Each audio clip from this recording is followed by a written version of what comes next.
Alrighty, we are a couple minutes past the hour, so we'll go ahead and jump in. We may have some more people joining us as we get going, but this session will be recorded, so anyone who joins us late will have access to the full session. Good afternoon, everyone. My name is Kat Lau. I am a consultant with HRNA Advisors. We are supporting the ConnectALL office on the program management for the ConnectALL deployment program. So I will be leading today's session, which is the first of our technical assistance webinars. Today's session is focused on the technical proposal structure. We're going to walk through the different required elements that pertain to the technical section of the project area application for this program. We're going to go through all the required attachments, and I'm going to call out just a couple of tips and special instructions on some of those templates to make sure they are completed properly. I will flip here to our housekeeping slide. This session is being recorded, as will all future technical assistance sessions. The recording for today's session and slides will be emailed out to everyone on this call and everyone who registered for the call, and will be posted to the ConnectALL website at broadband.ny.gov. We may mention some links, email addresses, other tidbits throughout the session. Those will be dropped in the meeting chat, and any of those prominent links that will be also circulated in that follow-up email. Please submit questions during the session using the Q&A function in Zoom. That'll be the speech bubble icon that's at the bottom of your screen. Or you can always email questions to connectalldeployment@esd.ny.gov. For the most part, we are not going to be answering questions live during this session. We will be taking in all questions that are submitted and then publishing answers to the website so that all applicants receive the same information at the same time. That said, I will be keeping an eye on the Q&A that comes in through the Zoom function. If there are simple clarifications on any of the templates that we're sharing live, I will try to address those in real time. Before we jump into the content for today, we're looking to get just a quick temperature check of this audience to help with our planning for the program and for potential additional technical assistance sessions. So in just a second, you will see a poll pop up on your screen, which is just going to ask simply whether you are planning to apply for funding through the ConnectALL deployment program or not. If you can just answer based on your current plans, that would be great to see.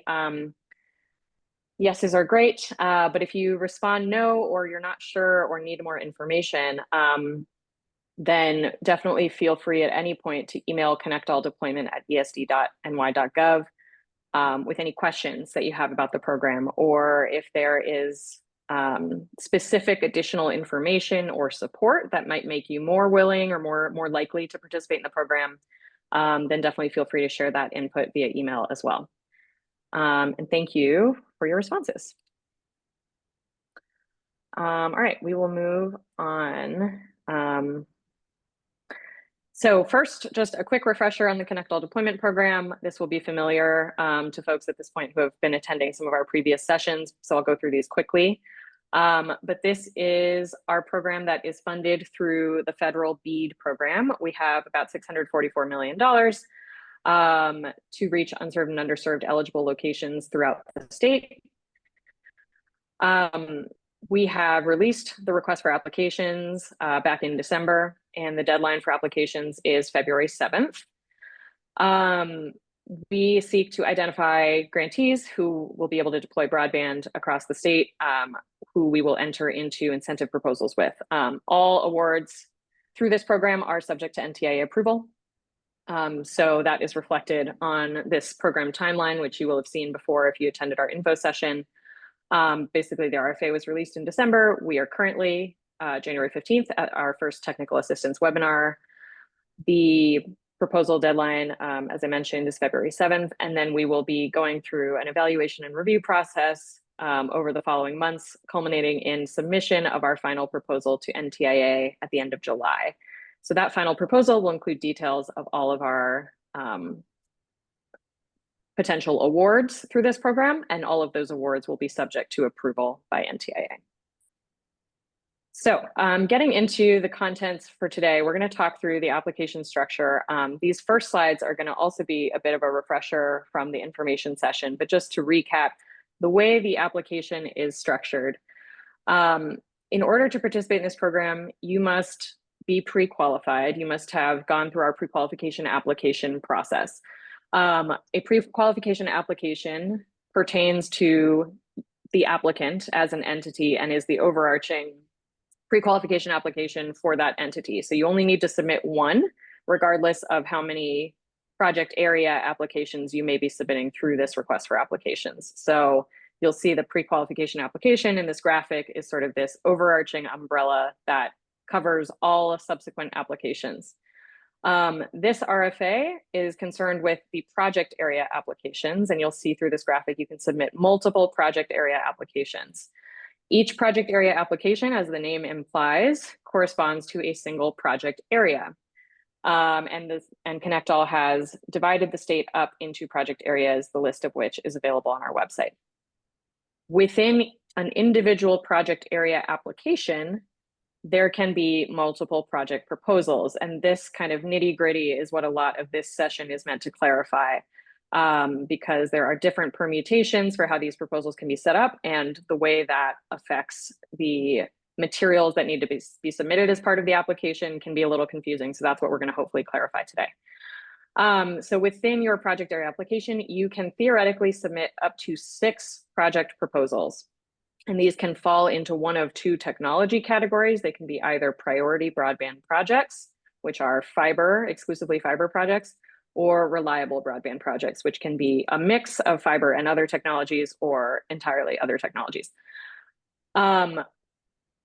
Within those 2 technology categories, there are also 3 different coverage percentage options. And so that is how you end up with 6 possible permutations of proposal. It is not required that you submit all 6. The only thing that is required is that you have at least 100% coverage proposal included in your project area application. So you may very well only submit 1 project proposal, but the project area application structure does allow for up to 6 project proposals for a given project area. So just to dig in a little bit more into the ways these project proposals can vary. Again, these slides will be familiar if you participated in our information session, but just to provide a little more detail, the 2 broadband technology types are priority broadband projects and reliable broadband projects. Priority broadband projects, as I mentioned, are exclusively end-to-end fiber technology. And reliable broadband projects may include other technologies such as cable, hybrid fiber coax, and terrestrial fixed wireless. At this time, we are not soliciting applications for satellite or other alternative technologies, but ConnectALL reserves the right to request additional applications at a later point. So for now, these are the 2 technology categories that can be submitted under. And then, as I mentioned, within those, there are various coverage percentage options. So all applicants must submit at least 100% coverage proposal. That means that it is a proposal that will address 100% of the identified eligible locations that are in the project area. Additionally, there is an option to submit secondary coverage or tertiary coverage proposals, which address lower percentages of the eligible locations in the project area.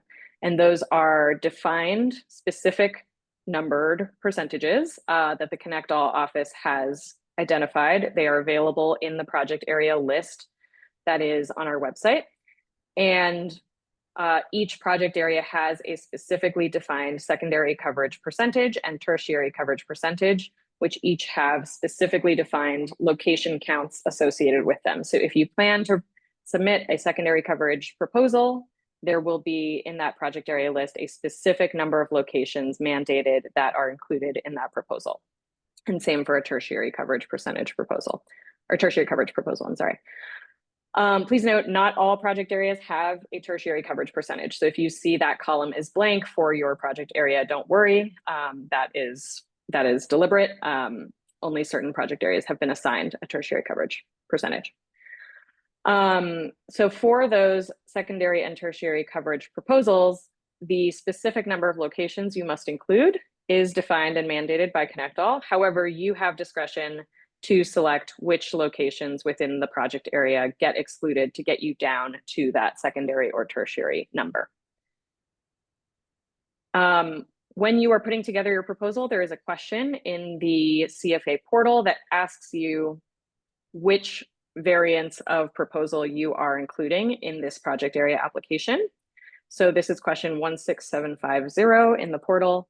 And here you'll be able to just check off the boxes to indicate how many of these different permutations of proposal you're submitting.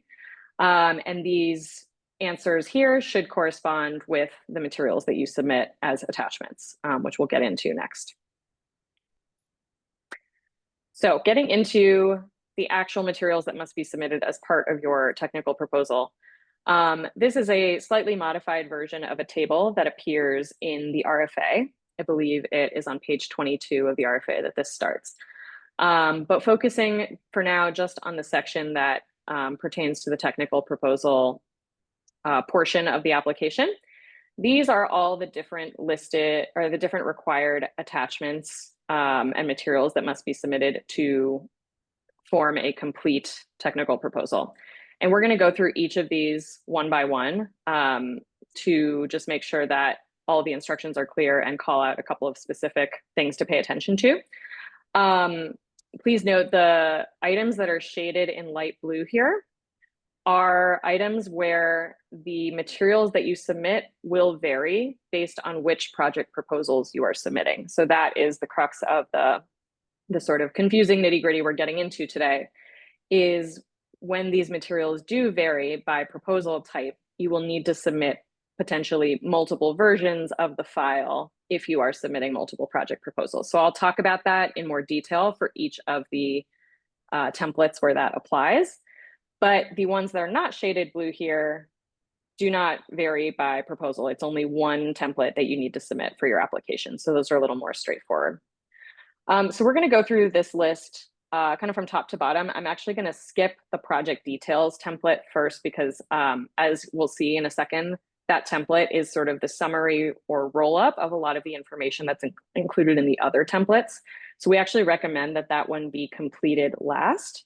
So I'm going to review that one last. So we'll start instead with the location list template.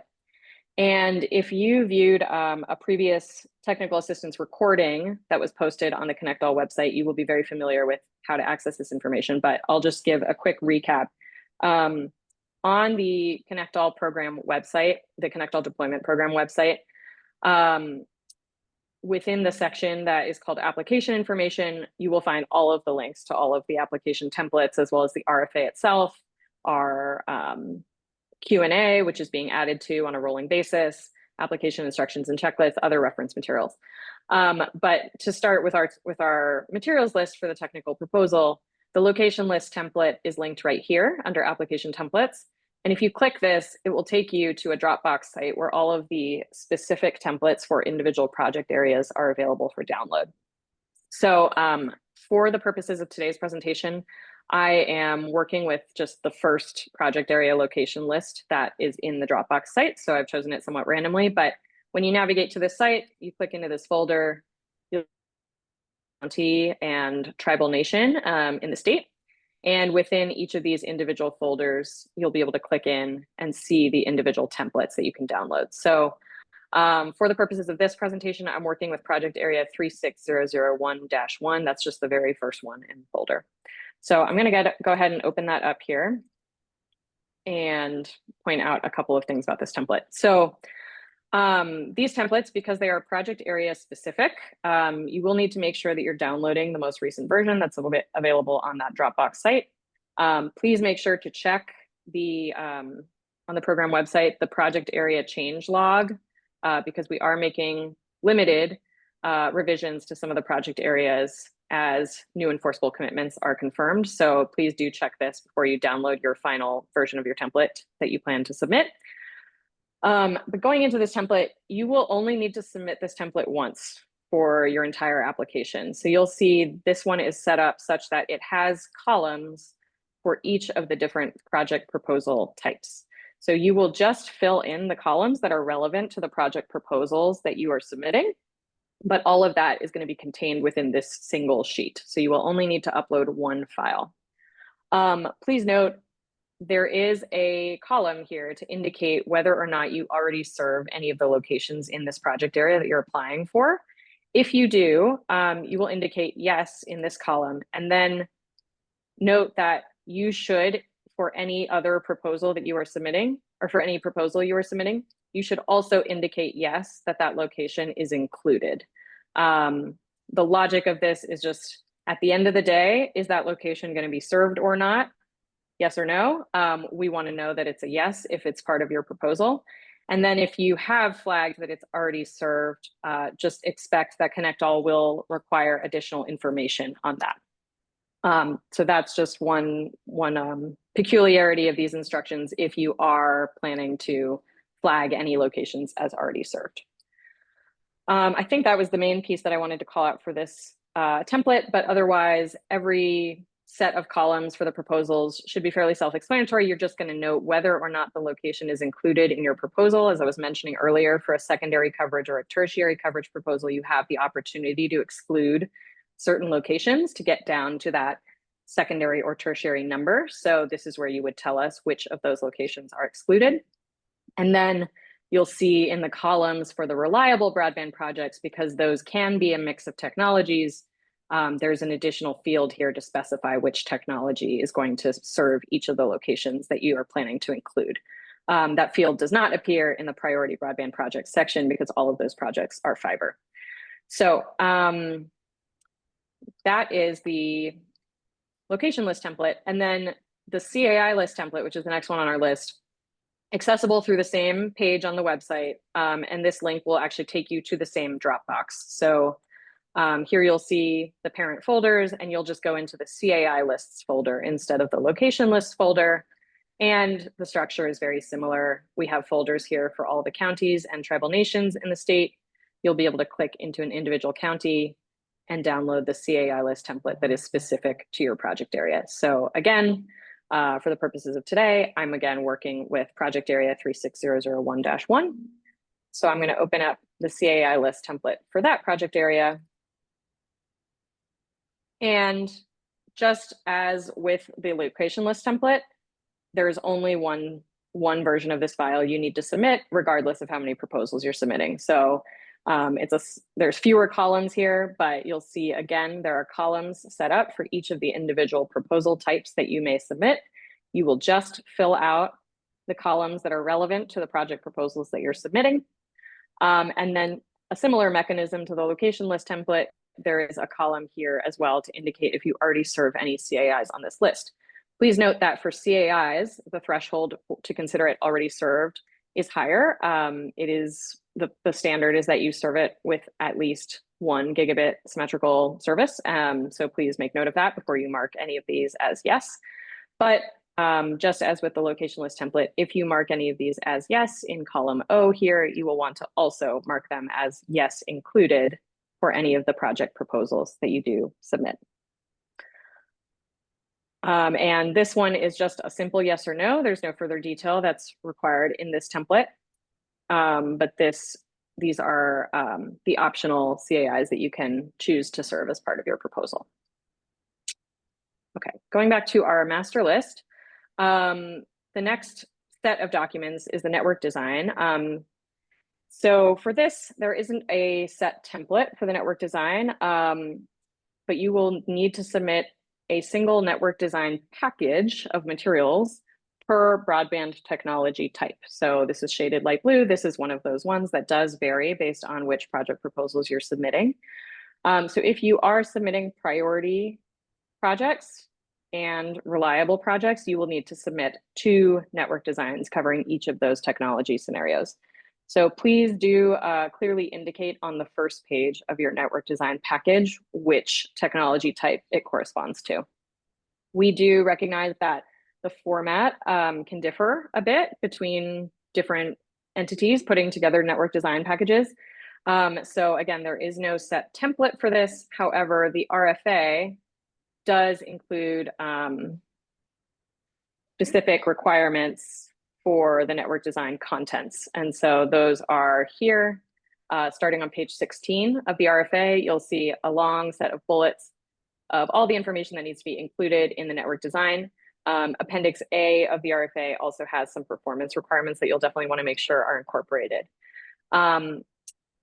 We have provided sample network design packages for fiber to the home and fixed wireless projects. These are also available on the ConnectALL website and look like this. They are just large PDF documents that show a bunch of engineering drawings, different maps, different materials that collectively cover all of the network design requirements that are listed here. But again, we do recognize that the format, the exact contents of a network design package from a given entity may be different based on how you internally put together these types of materials. So if you have specific questions on the content that's required for the network design, specific questions on any of these elements, please do submit questions via email to connectalldeployment@esd.ny.gov, and we will have our engineering subject matter experts provide guidance. But these sample packages are available on the website for your reference.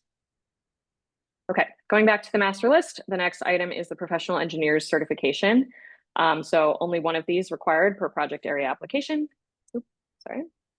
So I'll pull that one up next. And this one comes in a Word document format. Per the instructions that are shown here, highlighted in yellow, you will need to append a copy of the certifying engineer's license to this certification when you submit it.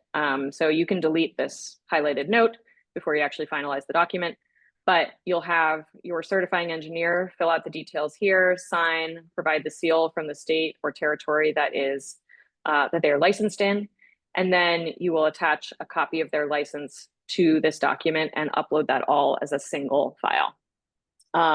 This is updated just as of a couple of days ago, but we have amended the RFA to allow for certifying engineers to be certified in any state or territory. So previously the requirement was that they be certified in New York. Please note that requirement has now changed.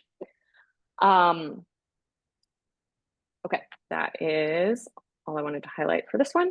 And then next is our deployment schedule template. And again, this one shaded blue does vary by proposal. You will need to submit one deployment schedule per broadband technology type. So you may need to submit 2 of these templates if you are submitting both priority and reliable project proposals. So I'll pull this one up next. You will notice for this template, since it does vary by technology type, there's an additional field up here in the header. In addition to the usual fields on the other templates where you just need to put your name, application number, and project area number, here there's an additional field for you to specify which technology type this deployment schedule pertains to. And so when you if you submit 2 versions of this template, that will help us differentiate between them. On this template, you are only editing columns C and D here. Everything to the right of this Gantt chart view will populate automatically, so there's nothing needed there. The line items that are listed in this template are required.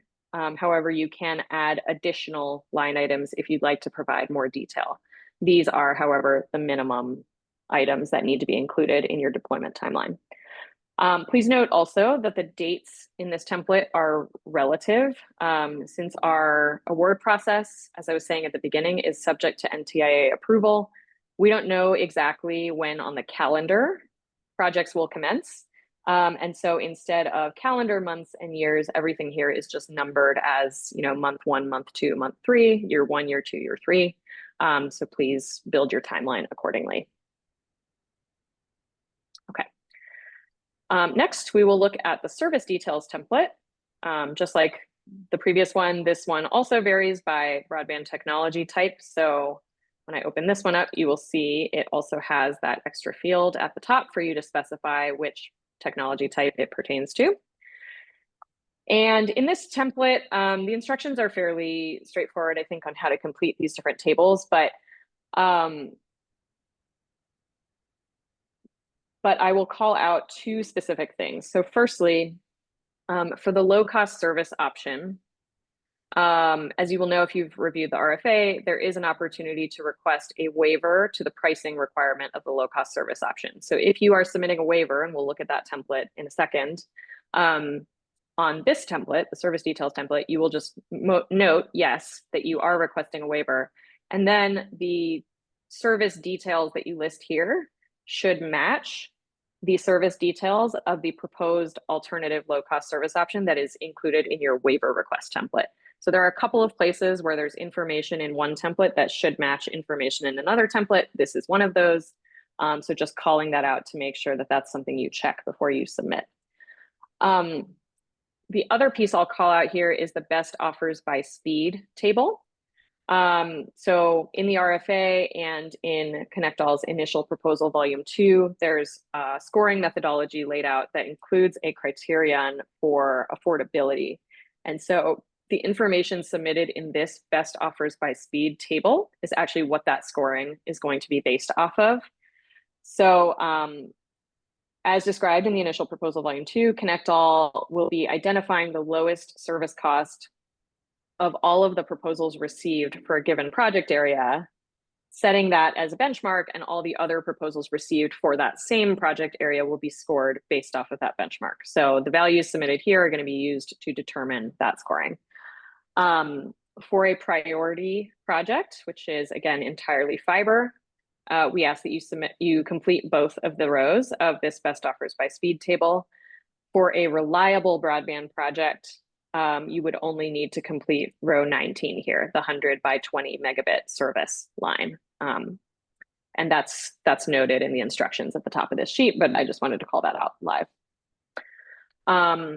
Okay. Next, I sort of started talking about this, but the low-cost service option waiver request is next. So this only gets submitted once per project area application. It is optional, but if you are planning to submit a waiver request, this is the template to do it. I'll open this one up. And you'll see, since this one does not vary by proposal type, it doesn't have that extra field in the header. But here, you can request a waiver to the pricing requirement of the. This is noted in the application, in the request for applications, as well as the instructions here.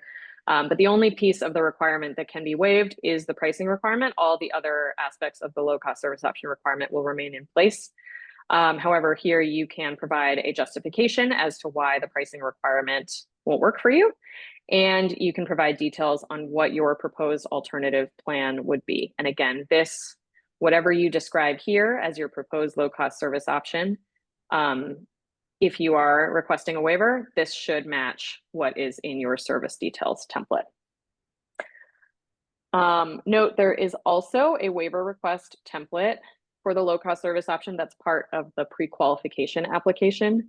That is a general waiver request that you are submitting at the applicant level. So that means that you are requesting the waiver due to general circumstances that apply to all projects that you would potentially do under the umbrella of the ConnectALL deployment program. By contrast, this waiver request submitted as part of the request for applications, this is specific to your project area application. So this should be a waiver request that is due to circumstances that are specific to your proposed project area, meaning the specific density or geography or topography or some other factor that is specific to this particular area is giving rise to your need for a waiver request. That is when you would submit the waiver request as part of the request for applications. But if it's a more general waiver request, then that can be taken care of as part of your pre-qualification application.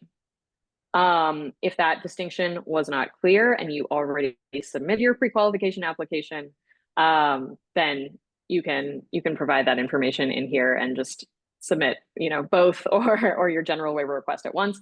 But for the many applicants who we anticipate who will be submitting pre-qualification applications at the same time as project area applications, that is the distinction between the two waiver request templates. Note, you can submit the general waiver request with the pre-qualification application, and you can submit a specific waiver request with your project area application, or you can just submit one or the other, but any combination of those is acceptable, and ConnectALL will review those. Okay, moving on to the cost proposal. These next two are the only materials in the entire application that are specific to the individual project proposal. So if you are maxing out all of your project proposal varieties and you're submitting 6 project proposals, these two documents, the cost proposal and the pro forma, are the only documents that you will need to submit 6 versions of. So I'll get into the cost proposal first.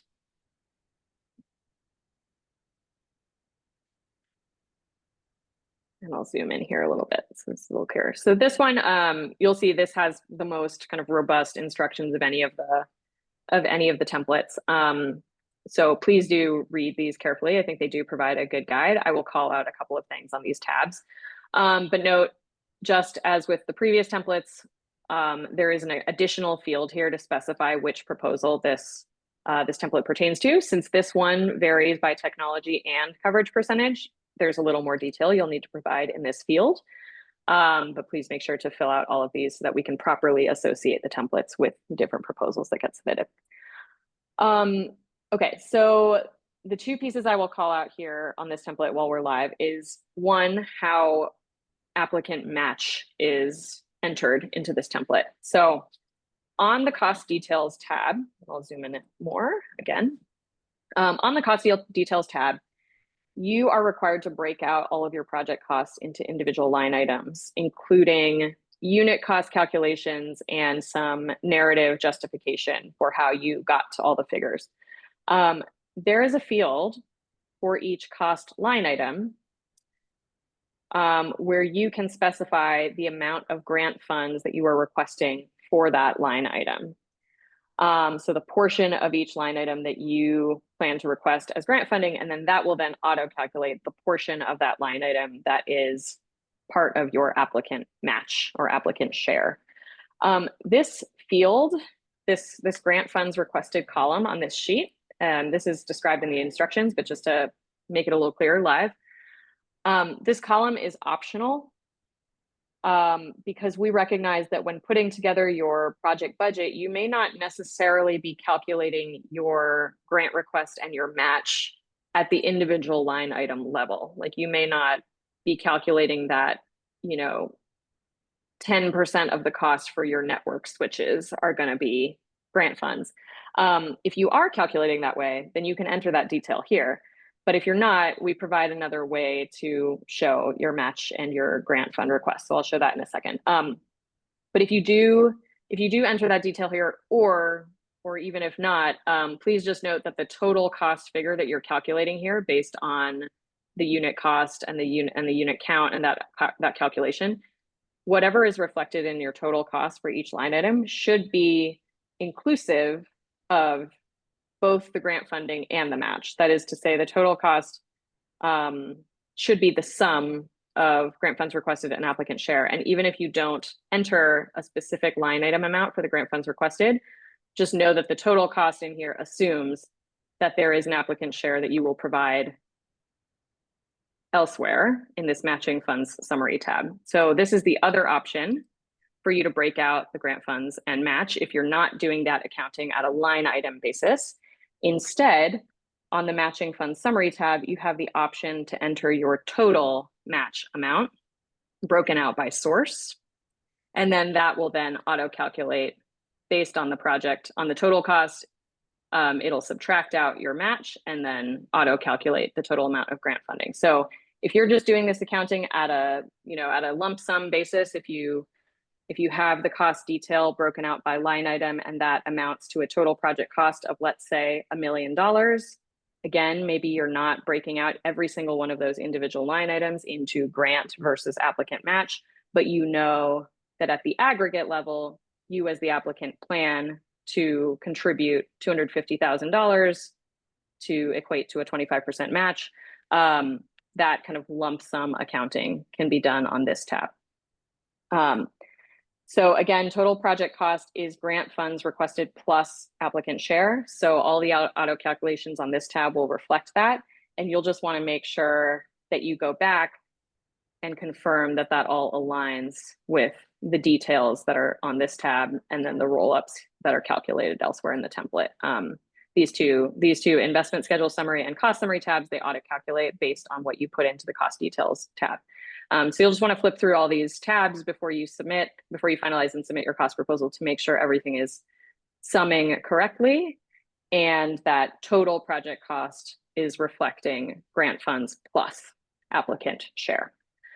The other piece I want to call out with this template is CAI costs. So as noted in the initial proposal and the request for applications, any costs that are associated with connecting CAIs, community anchor institutions, are solely the responsibility of the applicant, and those costs are considered as separate from the applicant match, from the 25% match. So if you are planning to connect CAIs as part of your project, you will see on the cost details tab that there's a column here, column C, where you can note whether it is a project cost or a CAI cost. If you tag an individual line item as a CAI cost, then on the summary tabs, it will get calculated separately as a separate sum. And then on this final summary tab, it will be calculated separately, not included in the total project cost. It'll be a separate line item. Okay, I think those are the pieces I wanted to highlight here on the cost proposal. And next I will go to the pro forma. So again, these are the two templates, cost proposal and pro forma. These are the two that vary by individual project proposal. So you'll again see that extra field to specify which individual project proposal this template pertains to. And then you will complete this, this entire table. So on this template, you are just editing the light blue cells on this sheet. Similar to the way the deployment schedule template is set up, all of the line items that are shown here are the minimum required line items that need to be included in the template. But if you want to provide additional detail, you can add more line items or sub line items under some of these. Just a couple of things to call out on some of these fields. For your year-over-year inflation assumption, you should enter that as a percentage. All dollar figures that go into these fields should be entered as positive dollar amounts. The template will add or subtract them out as appropriate based on whether they represent income or expenditures. Note, we are actually aware of an error in the net cash flow formula that we're going to be correcting. So we'll be posting an amended template within the next couple of days, but that has to do with the correct addition and subtraction of the positive and negative cash flows in here. And then I'll also call out column M of this template has this field for notes and assumptions. These fields are all light blue, so we do expect that they are all filled out. There should be a narrative explanation of any assumptions or justification that goes into the calculation of any of the figures in this pro forma. All right, and then the last component before we circle back to project details is the financial security letter of commitment. So one letter per application, per project area application. This sample letter has been provided, but is not a required template because again, we recognize different entities have different preferences. You or the bank or security or institution that your financial security institution that you're working with may have a different preferred template or may have different standard language that you or they use. So this is just a sample letter for reference, but so long as you meet the requirements for the letter as described in the request for applications, you can use your preferred language. And those requirements are that the letter clearly identifies the institution, clearly states that they are ready and able to provide the required financial security, specifies the amount of the financial security that they will provide or up to a maximum amount, and confirms that they have read and are aware of the financial security requirements of the program. And we do need that explicit confirmation because the ConnectALL deployment program and NTIA's BEAD program has specific requirements that may not be the same as other projects that they are securing. So we do want to make sure that they are aware of the specifics of this program. Okay, and I will actually look at one more template before we circle back to project details on this next slide. So the focus of today is all of the technical proposal elements. So I'm not going to go through each of these individually, but this is the remainder of that table from the RFA that specifies all the other required materials for the other components of the application. So under managerial capability, local and tribal coordination, and other there are additional attachments that are required. The only one I'll call out here is the project-specific workforce details template, because that is the only one here that varies by proposal. So this one varies. This one requires a submission for each broadband technology type. So again, if you are submitting both priority projects and reliable projects, you'll need to submit this template twice. And I will pull this one up as well to show you. So once again, there's the additional field at the top to specify which technology type this pertains to. And then in the table below, you will fill out details for all the roles that you expect to be needed for this specific project. There is some labor and hiring information that was required as part of the pre-qualification application. That's more general, but as this template is being submitted along with your project area application, and as the name implies, project-specific workforce details, you should be submitting details that are specific to this project area. So just the workforce that you expect to be engaged for this project. You'll fill out the details here on the different roles and any certifications or licenses required for them, whether you expect them to be full or part-time, the quantity that you expect to hire or to be required for the project. And then if it is a subcontracted role, there's additional fields that you'll need to fill out here to provide like contact information, basic information about the subcontractor entity, description of their scope of work, your history working together, and then whether they fit any of these business classifications, which are minority-owned business, women-owned business, labor surplus area firm, or service disabled veteran-owned business. A labor surplus area firm, there's a little more information about that designation in the pre-qualification application, but that is defined as an entity that performs 50% or more of its work or incurs 50% or more of its costs within a labor surplus area. And that's a designation that is defined by the Department of Labor. So the pre-qualification application includes more information on that definition, as well as a link to the Department of Labor site where you can look up the identified labor surplus areas within New York. Okay, now just circling back to the project details template. Like I mentioned at the beginning, this is sort of the summary synthesis roll-up of the more detailed information that's found in all the other templates. So that's why we're looking at it last. And we also recommend you complete it at last. So I'll circle back to this one. And this only needs to be submitted once per project area application. You will just fill out the rows in this template that pertain to the individual project proposals that are included in your application. The maximum, so I'll go through each of these fields and explain kind of what else they tie to elsewhere within your application. Project description, you will write here. That's not being pulled from anywhere else. But the maximum speeds and latency figures here should be supported by the details that are provided in your network design. The estimated miles of aerial fiber, estimated miles of buried fiber, these are metrics we have to report to NTIA. Those should also be supported by the details that are in your network design. Estimated number of jobs to be created by the project. This should align with the details that you include in your project-specific workforce details template.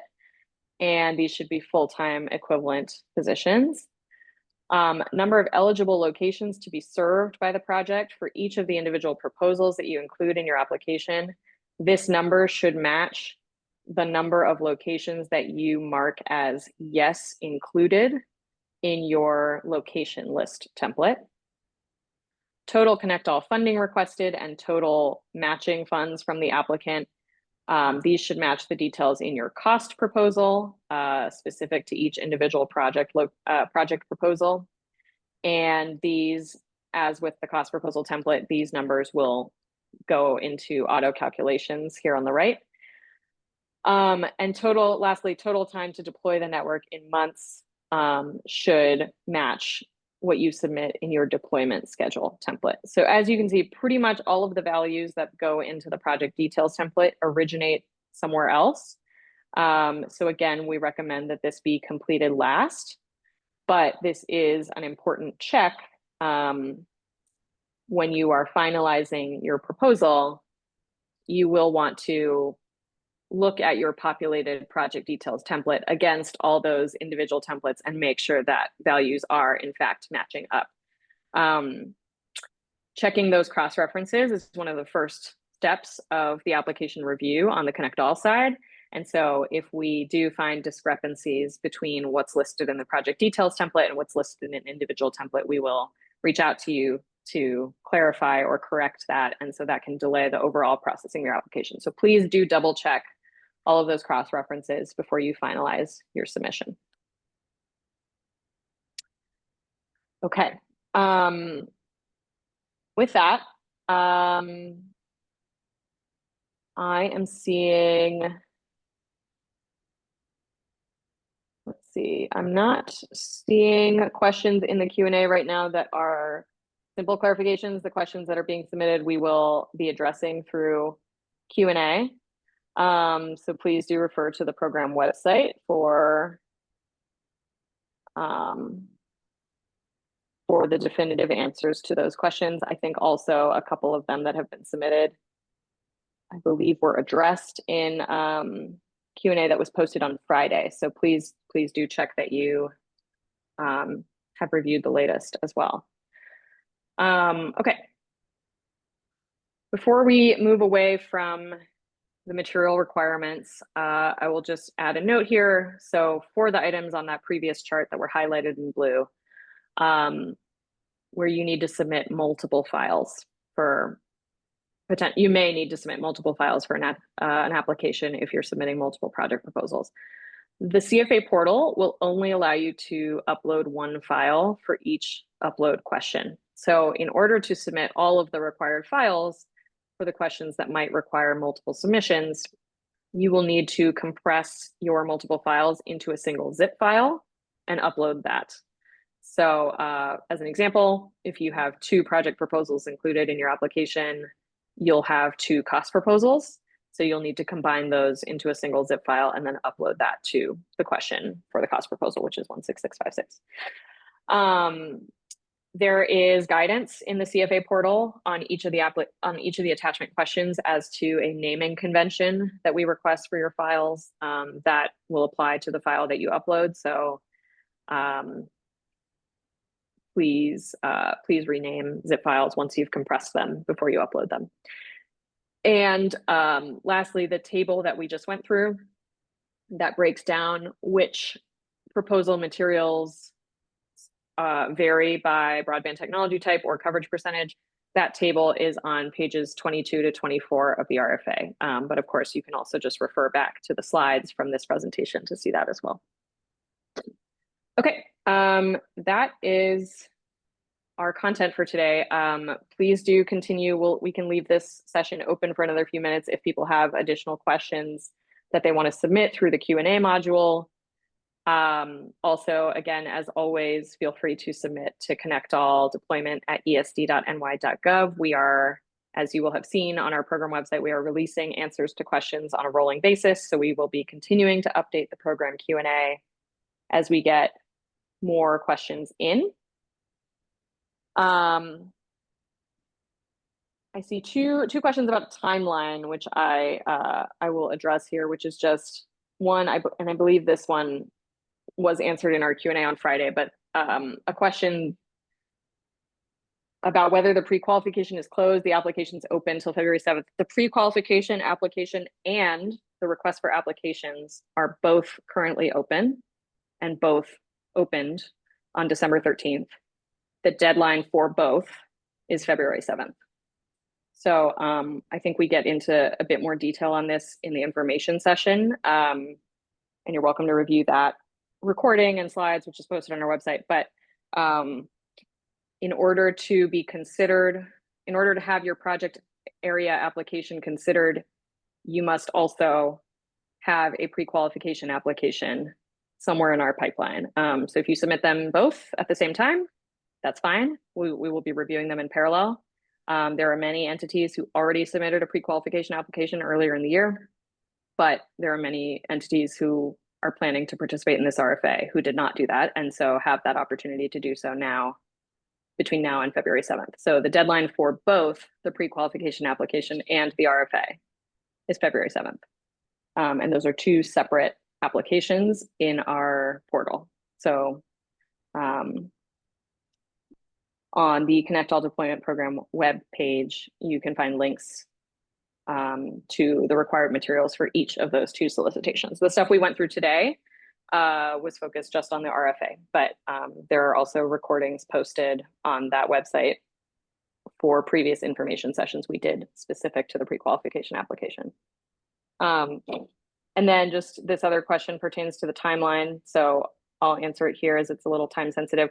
Has the deadline passed for challenging addresses?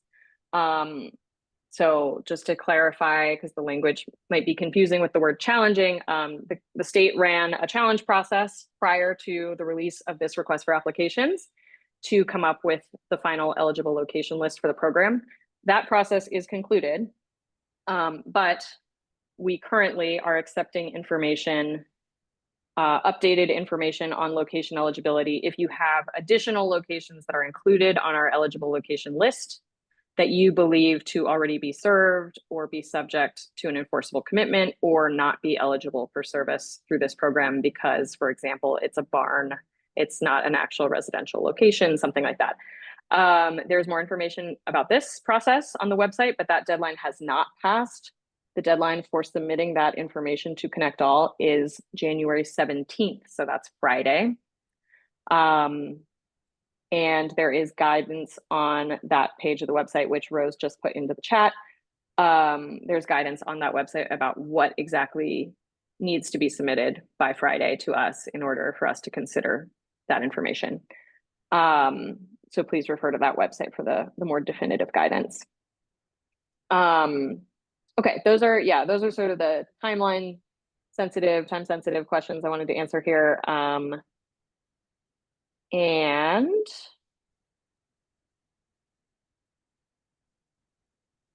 one other time sensitive question I see, what is the link to the FAQs?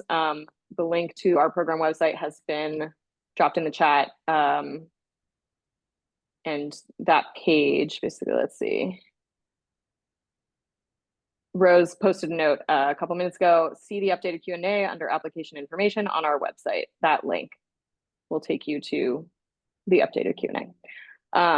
So that page, that same page, and that application information section of that page will continue to be updated as we revise that Q&A, as we revise any application templates, and we are posting updates on that website, but also notifying people via email anytime there is a revision to the materials. So you should be seeing those notifications as well if you have attended any of our past information sessions or registered for any of the past information sessions. You should be receiving email updates about the program.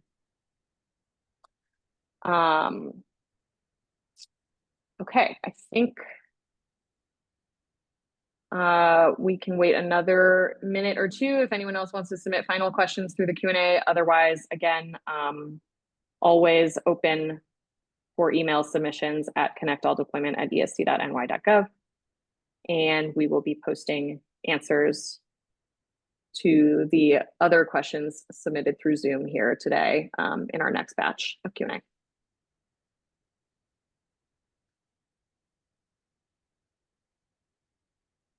So I'll leave that email address up on the screen. We'll leave the Q&A module open for another minute here, and then we'll hop off. But thank you to everyone who joined. Thanks for your time and attention. Again, this session was recorded.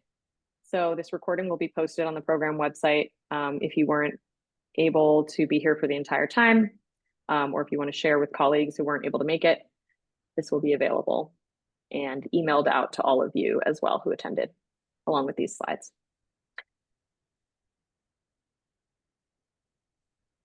All right, we will close down this session in about 30 seconds. But if you submit any last questions through the Q&A, we will have those saved. So don't worry. If you get it in right before we close, we'll have it.